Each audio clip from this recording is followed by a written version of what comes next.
Some people swear that a gentle hum of brown noise helps them lock in. Others keep a lo-fi playlist rolling while they code, study, or write. Then there are purists, who insist that silence is the only true path to deep work. The truth is surprisingly personal. Background sound can help, hurt, or do nothing at all depending on your task, your brain, and the way the audio is set up. Your brain constantly balances two goals: notice important changes in the environment, and stay with the task at hand. Sound influences that balance through arousal and distraction. The right level of stimulation can nudge you into a steady groove. Too much complexity or volume can pull you away from your work.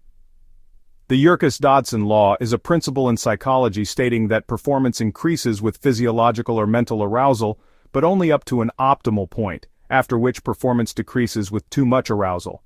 This relationship is often illustrated as an inverted U-shaped curve, with the peak representing the optimal level of stress or arousal needed for peak performance. Background audio can move you along that curve. For some, a soft hiss or simple beat raises arousal into a productive zone. For others, especially on language-heavy tasks, audio overshoots the curve and makes errors more likely.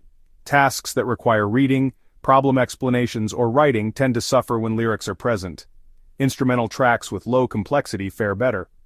Repetitive motor or visual tasks like sorting photos or formatting data are more tolerant of varied music, and can even feel easier with upbeat tracks. People who are high in distractibility or who score strong on sensory sensitivity often prefer simpler audio or silence. Extroversion, familiarity with the genre, and musical training also shape the response. A seasoned musician may find complex harmony interesting but not distracting, while a novice might feel pulled into listening mode rather than working mode.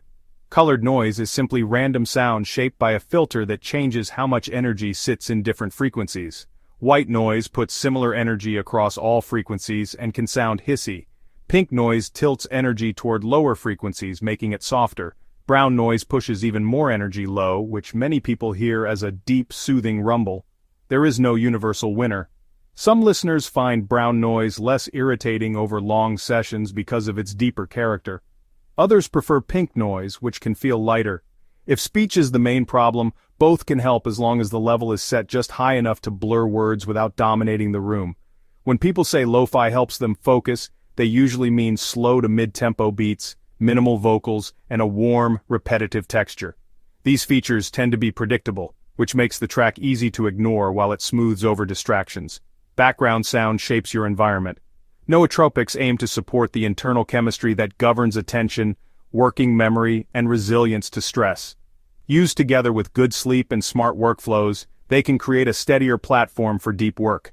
MindLab Pro is a popular research-focused stack that includes ingredients often studied for cognitive support, such as citicoline for mental energy, L-theanine for calm focus, and lion's mane for longer-term neural support. There is no single soundtrack for focus.